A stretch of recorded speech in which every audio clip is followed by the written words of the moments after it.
start me off by telling me a little bit about what you spent most of your life doing and what some of the highlights were. Well, most of my life, of course, my ambition was always to be a teacher, but because I was born in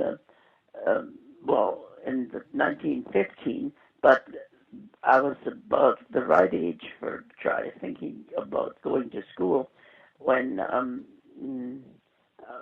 in 19, well, to make a long story short, the Depression hit in 1930, and therefore I just was deterred from going into my desired profession immediately. I went to work in an office for 7 years before I really was able to switch over. And in those 7 years, I did private study with the KW Collegiate, and worked towards my grade 13 in order to be able to get my normal school to be a teacher. And finally, in 1929 in 1946, in 1943, I finally managed to get my certificate to be a full-fledged teacher. But I don't know, I guess I had the wanderlust at the same time. I felt the need to expand my horizons for my own life at that point. And I taught for 2 years in a rural school where I taught all 8 grades. And then I took a leave of absence for 3 years and went to India on a relief assignment during the time when the British withdrew and we had all those refugees camps, etc. But when I thought maybe I'd go back to India, but when I came home, I got swallowed up. I went back to school, as most people do when they want to retool, and I went back to school and went on through till I had my master's in education well, anyway, it doesn't really matter, and had my master's and took a job. First, I was in London for a year, but I didn't really settle into London.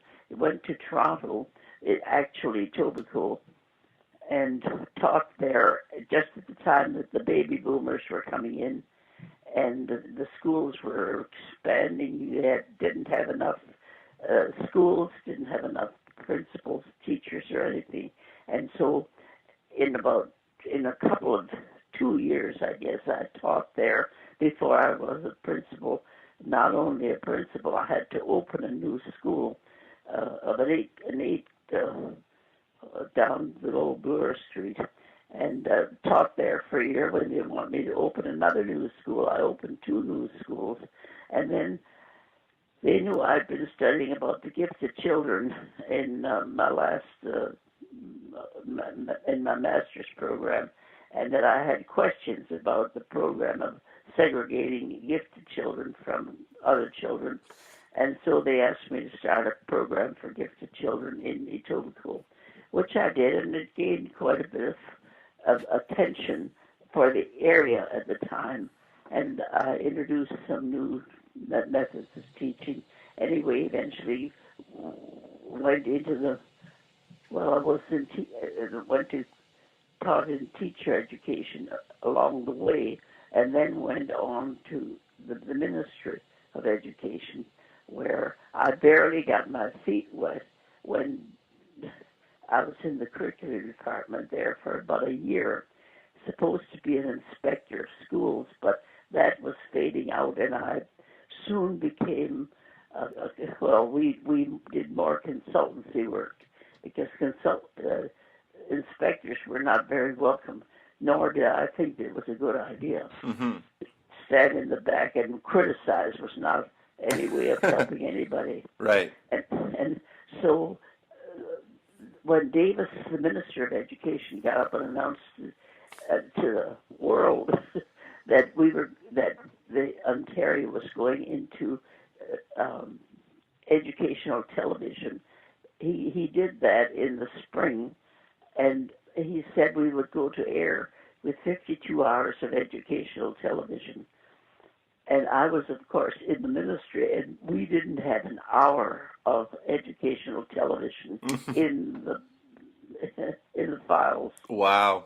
So they called a number of us were given the opportunity, which was sort of, you better do it or else, to come in and help develop some programs. And it was a very daunting job because we were teachers and educators, and we are verbally inclined, and the television is much dependent on visual, and so they had to marry us with the other part of the industry, which was the what we called the technical people, but they were the television people, and so we would write reams of what we wanted to communicate in the program and hand them to the writers, script writers. They would give them back to us, and we didn't think they were communicating what we wanted to say at all. And they were saying, look, the pictures say something. You don't have to say it all in words. Give us a chance. And we went through that. And so I'm sure that the first couple of years, our programming was not wonderful because we had to get that sorted out until our programs were beginning to have a little more sense to them. And that was a learning experience. And and most of our materials for the first, 5 years at least, were for in-school education. And then in 1970 or 71, we were declared the Ontario Educational, we were declared TVO, and we were granted a channel of our own. We didn't have to buy time from CBC. We had 24 hours of time in our own channel, and therefore we needed to expand our educational definition beyond schools and include a wider definition, and we didn't have anything for either branch. And we didn't even have the terminology for education. I came in and I became a superintendent in the new TVO, but that had hardly any meaning in the television world. But we never got it straightened out. I was superintendent of programming for teachers and early childhood. And then they asked me, because what they wanted was programming for the general public. And they said, would you do, because you're early childhood, do a series for preschoolers? And, well, of course I would try, but that was a tall order for me to have to do. And I spent about a year planning. This is now leading into Polka Dot Door. I visited places where they had preschool programs, and I had my own conception of what I did not like the technical nature of Sesame Street. It was glitzy, very glitzy, and it is popular and highly regarded, and it had its good points, but it was not. We would no way could afford such a program, nor did we really want that. The philosophy that at least I was working on was different. It was getting children out of their seats and participating in programs actively and getting new information to get them ready for school. And so I developed the basic philosophy that was a part of the Polka Dot Door, which was that's what I'm hazy about, but it was to get a lot of activity, to get the kids dancing and singing along with the programs, and very minimal teaching, because the teachers were very sensitive about us taking away their role. So we stayed away. We weren't going to do much teaching, just little things like numbers and colors maybe, but not adding, not addition and subtraction. Now the philosophy is for other people has changed somewhat. They're trying to get young people or the children rushed along as fast as they can so they can get into the work world. But that has its limitations too. Mm-hmm. And anyway, that is what's after about. Finally, I had quite a little difficulty getting my ideas into some kind of format that would work, and how long should it be, and how many segments. Finally, I think I got the most help from the BBC Children's Division. Sylvia, somebody, was very helpful in opening their inventory of children's programs and letting me. I spent a couple of weeks over there, maybe a month or more, looking at their programs, and then she was generous in helping me with details such as,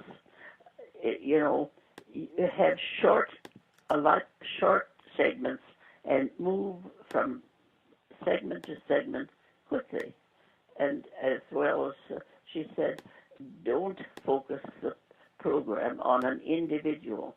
You've got lots of those, and the kids remember those people. They remember, they were good programs, but they'll remember Rogers Neighborhood, and there are others where there was one central performer.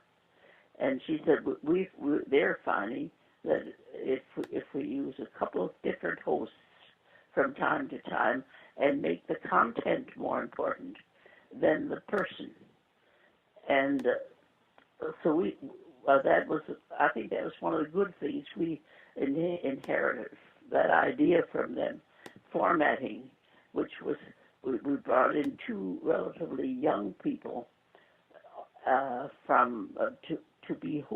to host the program, and they would be bouncy and cheerful, and they would come in and they would talk to each other and do a little dance and sing and take a story time, and they could interrupt each other to, for instance, one would be on the platform and they'd say, and this is story time, and she would read a little story for a few minutes, then the other host would come in with a little excitement, and introduce a new different segment. And anyway, that's the way it grew. But when I got when I had some of these ideas from the CBC and looked at their inventories, and then I came home and had to set up a committee because I took a few of a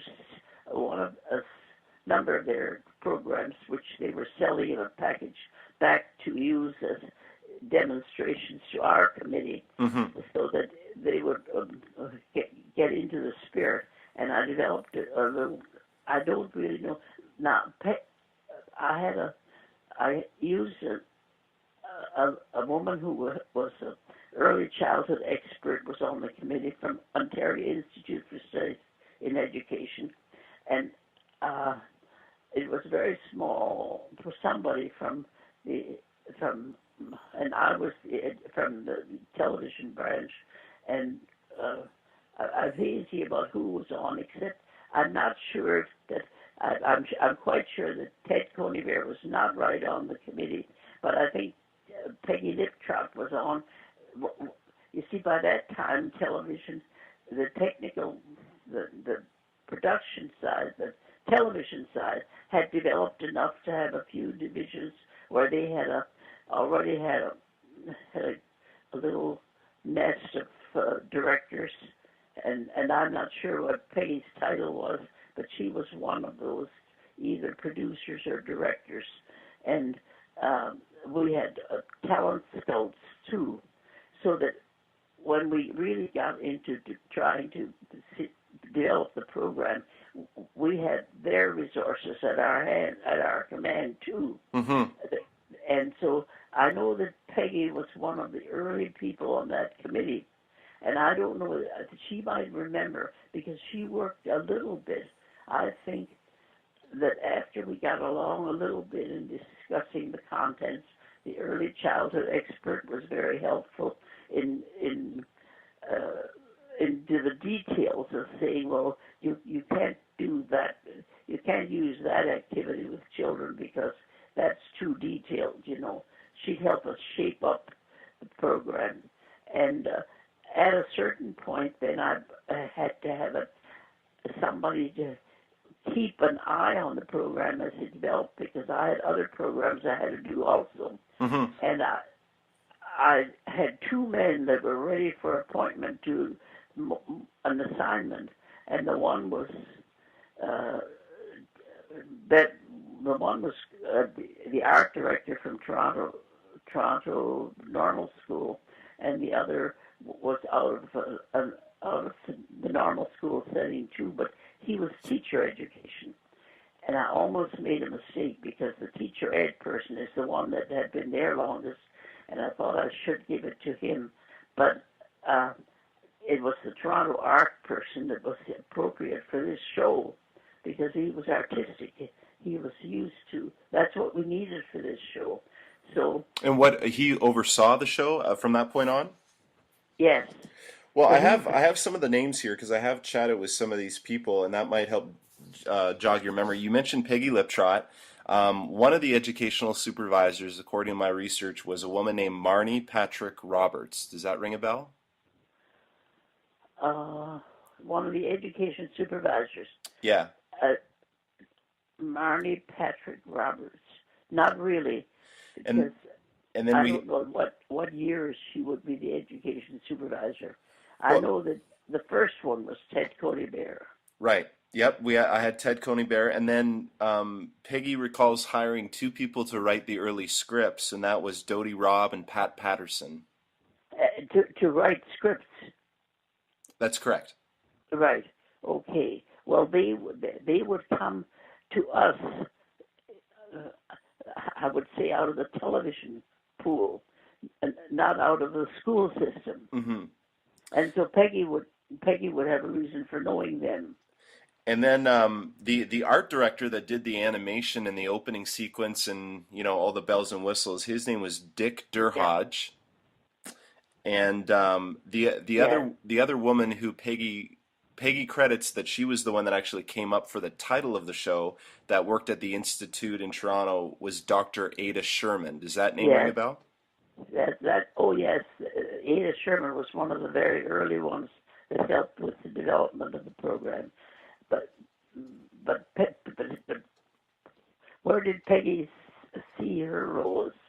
She was in early too. Yeah, she was the first producer and director.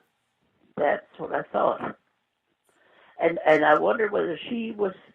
I I kind of thought even at the time when I was working with the university uh, that Peggy. I wonder if she didn't find the name or write the melody, the polka dot door, the polka dot door. Let's soothe through the polka dot door with songs and stories and so much more. Did Peggy not claim having Yeah, written the song? yeah. Well, I actually have the sheet music to that, and that was something that Dodie Robb and Pat Patterson wrote. Ah, I didn't know who wrote it. I was giving Peggy the credit on that myself. Yeah, so would it be safe to say then, Dr. Good, that it was a team of people that created Polka Dot Door opposed to one single person? Say that again. Would it be accurate to say that it was a team of people that created Polka Dot Door opposed to just one single person? Um, when you say created, that bothers me a little. Um, what I go back to say that there was a basic format laid down for them, and within that format, they created it. Right. So it was adapted from the BBC show that you were basing it on Play School. And then with No, that format, they created something that was more uniquely Canadian. Would that be a more accurate way? no, we didn't adapt it from the BBC shows. that's where I'm the only one that knows what we did at the BBC to get help. I was there. I worked with Sylvie, and that's where I say Coney Bear spoke for me when he used the word patterned. He said these shows were patterned after the play school or the story time. They were not patterned after any BBC programs. They were not patterned after them. We got a lot of help for them in formatting our own ideas into the show. And then our committee from the that's my conception. So Okay. for what it's worth. Yeah. But Ted, who laid down that other pattern, didn't really have a business doing that. He should not have. He should have asked somebody because he wasn't there. Mm-hmm. Don't know for sure whether Peggy might remember when she worked with Ted for a while. Mm-hmm. With Ted Coney Bear. And Ted was absolutely essential to the shows. I wouldn't take anything from him, and I always tried to give him credit for everything. But he was pretty cautious about sharing. It was sort of because he didn't know the early development pattern that went through. The way you're putting it, what role did I have? Mm-hmm. When I listen to you, I say, well, we just copied something from the BBC. Right. Well, we didn't copy it from the BBC. I worked for a year to develop the fact that we would have a program with a segment that would have imagination and activity and the kind of components. Now, the details of what would you do with the activities? What activities? What this? What that? What imagination? What creativity would you do? What dance forms could you use to lift these children out of their seats into action? Because that was the criticism.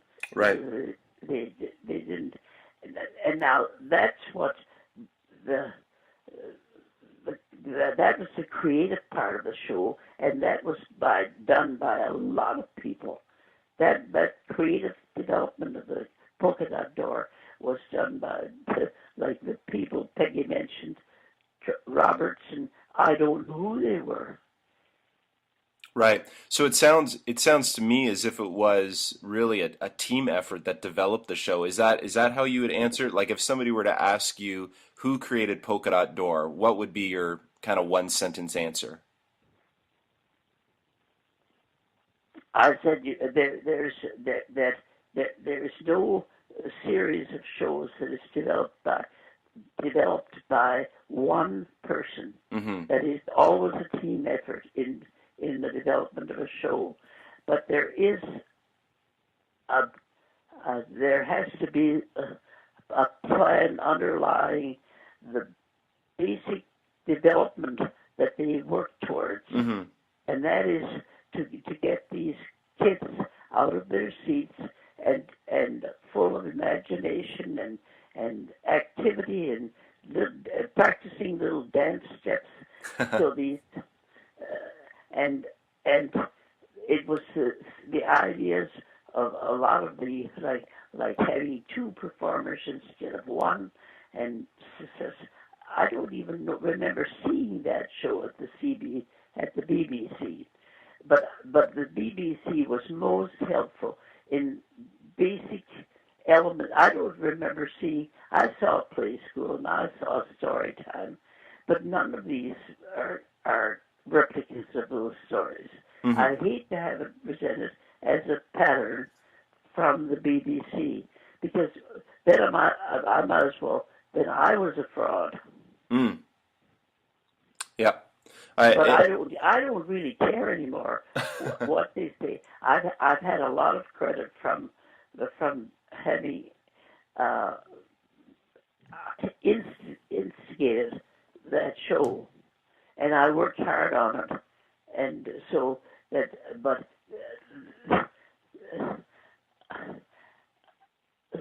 you don't create something from exactly nothing, you know. Right. So that's, I guess, what I'm saying. The the nub of how it was to be developed. Developed is better than created. Mm-hmm. I think the whole development of it was in the hands of those creative people. Mm-hmm. Mm-hmm. Mm-hmm. What are some of your memories? Do you have any memories of Peggy Liptrot from those early days? Well, Peggy was the only one that I had on the team that was really from the educational side, not from the, I mean, from the television side. And, well, we just leaned on her for ideas to, uh, uh, thank you. I'm not sure who has arrived right now, but uh, this, if you want to sit down for a moment, I'm in the middle of a little conference with another educator. So, uh, so I remember Peggy fondly, and I remember visiting in her home.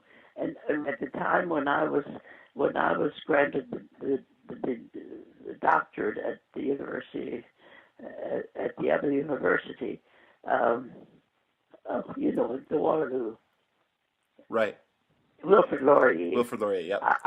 I felt that the two people that I felt should be mentioned were Ada Sherman and Peggy Liptrot, and these stand out in my memory as the two people that I probably met with in the very early stages, and how I sort of made my way through the jungle,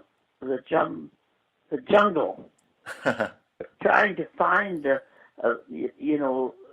pattern, but we didn't really have a pattern, but we did have that basic nub of these are the, and they were about four different patterns, such as imagination, imagination, activity, information, because he also had the milk doesn't come from bottles, you know, it comes from cows, and that left a whole piece of information for that left a whole lot of things to develop.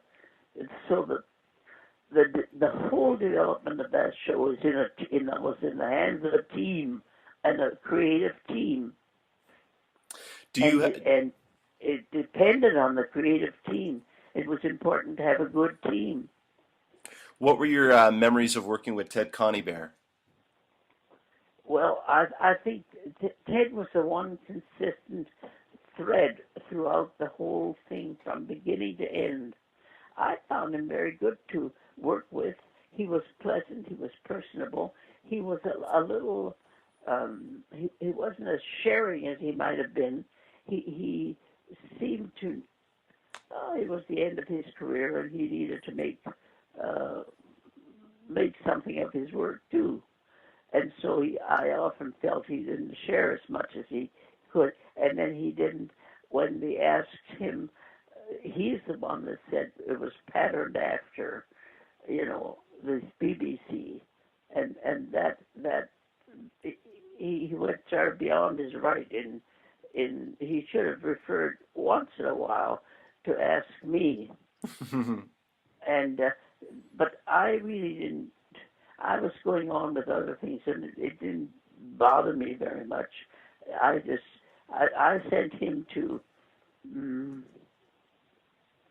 BB. You know, it's hazy in my own mind because we had a connection with the BBC, which we then finally disconnected because we never used any of their material. It didn't suit.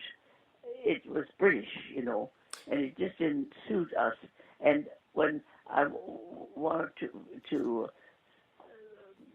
I want to make it gentle, this disillusion with any connection with any of those programs, I sent Ted over to work with Sylvia. And I think maybe at the end he sort of felt a little bit that it was his show, that I had nothing to do with it. And that was a little hurtful. But I didn't bother with it. I have a plaque on the wall that says I was the first educational producer.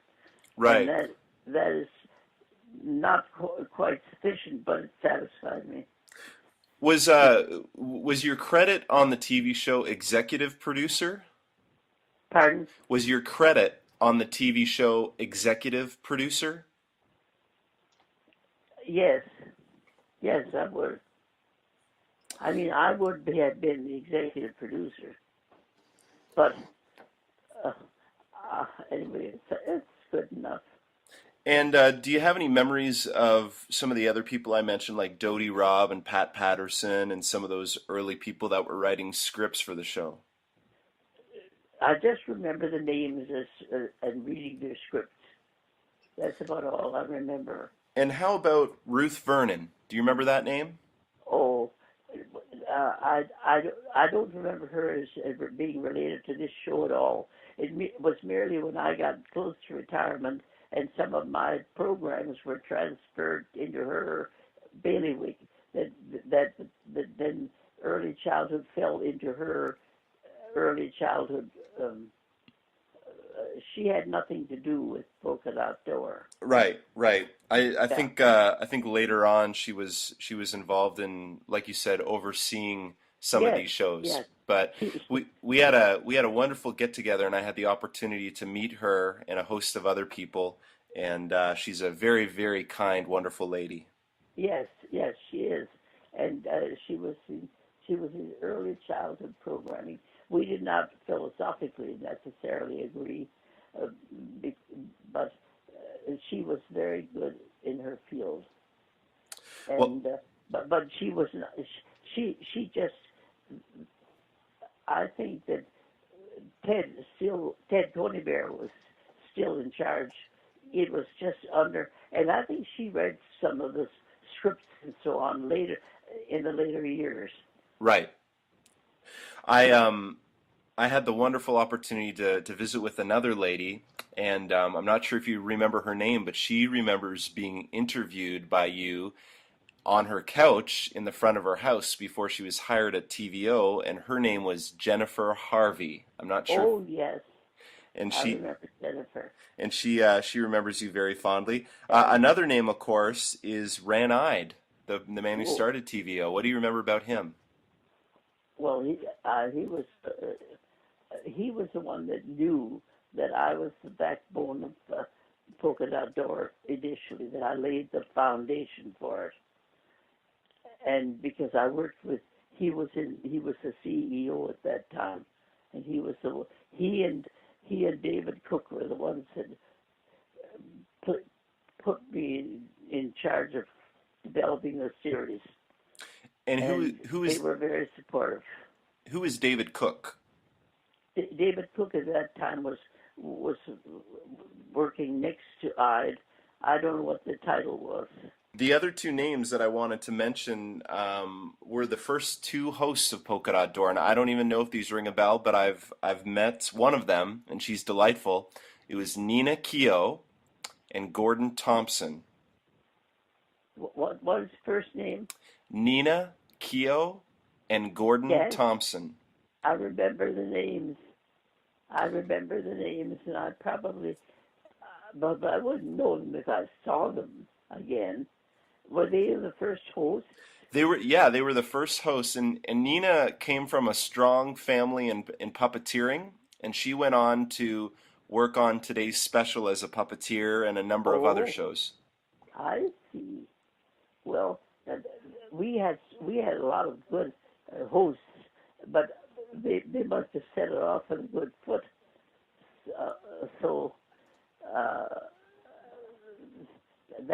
was how we started out. I remember the names, but you know, in that organization, as soon as you were done with one thing, you had to hurry on to try to do something else. Right. We were so young and had so many things to do. Why do But you? Sorry, go on. it was a great experience. Mm-hmm. Mm-hmm. Why do you think Polka Dot Door became so endearing and iconic to children in Canada? Did its success surprise you?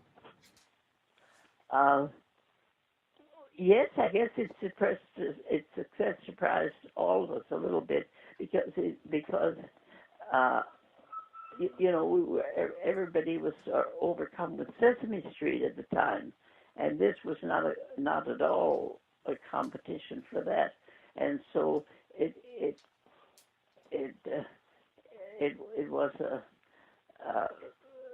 we didn't know if it was too low key and whether we could really get the kids to move, but we did field work and saw the kids doing if some of our performers did a little dance step, the kids were on their feet trying a dance step in the classrooms, and that gave us hope because the kids were responding, and today we're meeting them all over where they're the mothers of the kids that age.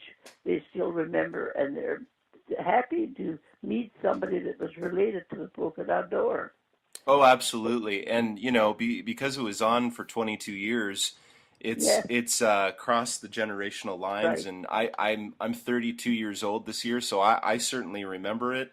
And I know Yes, that there's a generation before me and a generation yes. after me that remembers it as well. And what a wonderful thing to think that you helped initiate such a wonderful, endearing program. That must make you really happy.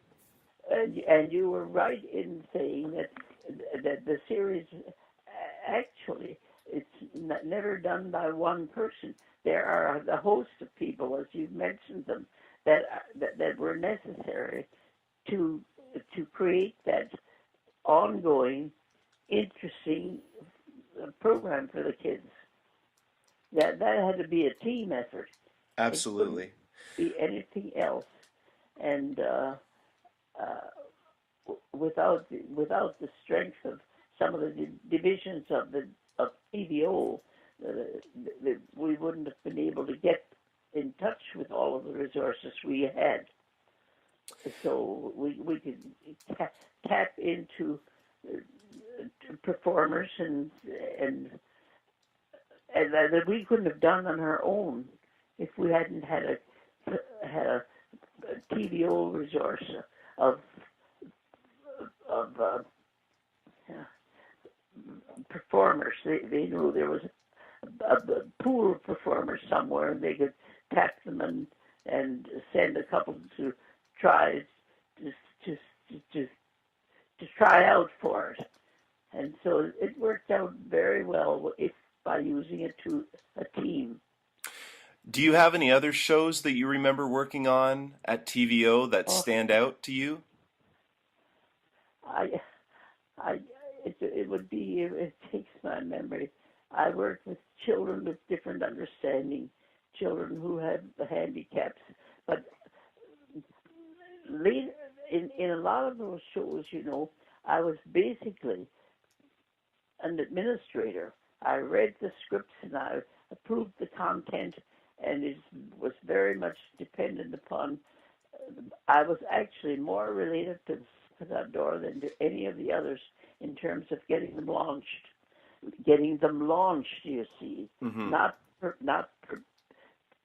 I couldn't have perpetuated Polka Dot Door if it hadn't been for this creative host of people that followed, and and on other shows, well, they were different in nature. They were informative about contacts. They were informative about the disabilities of children and coping with them, and that kind of thing. That was one series. The other was Speaking Out, which was dealt with educational issues, and they were none of them were an outstanding success like the Polka Dot Door. but they all serve purposes of for a portion, for a little time, for a little purpose, but not like the Polka Dot Door. Now, you mentioned the plaque that you received, and I know that you mentioned a Pokeroo plush toy. Do you have any pictures or anything else related to Polka Dot Door or TVO that you saved from that time? No, I didn't. I didn't. I was never a saver. I didn't. I, I don't have anything from any of the shows I did. I have two two stuffed pokeroos. Very That's nice. about. I'm going to finish something. I'll finish it. But I'm 30, and I'm about 35 years away from the whole TVO. So it's a long time. Mm-hmm. Mm-hmm. Yeah. My last question.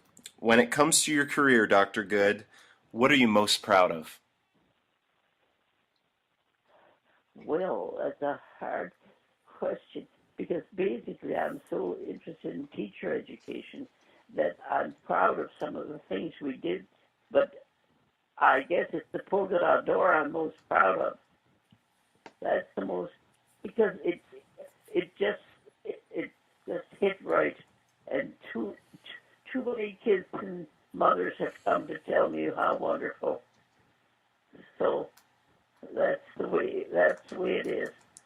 Well, I think that's wonderful. Now, I know you're never supposed to ask a lady her age, but I do think it's remarkable. How old are you, Dr. Good?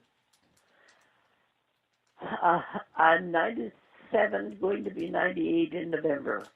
So That I'm is closer to wonderful. 98. That is I'm wonderful. sorry. I'm 97. Yeah, and I consider myself almost 98.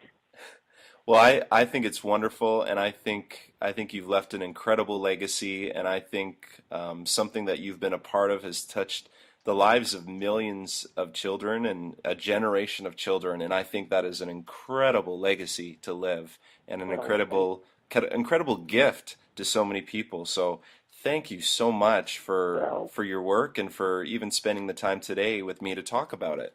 well. It belongs to a lot of people, and I'm glad to share it, that we can share it together. Thank you very much for calling, My and good pleasure. luck to you in your work and whatever you're doing with the material. Have a good experience. Thank you so much, Dr. Good. You have a Yeah, wonderful day. you're welcome. Okay. Bye bye. Bye-bye.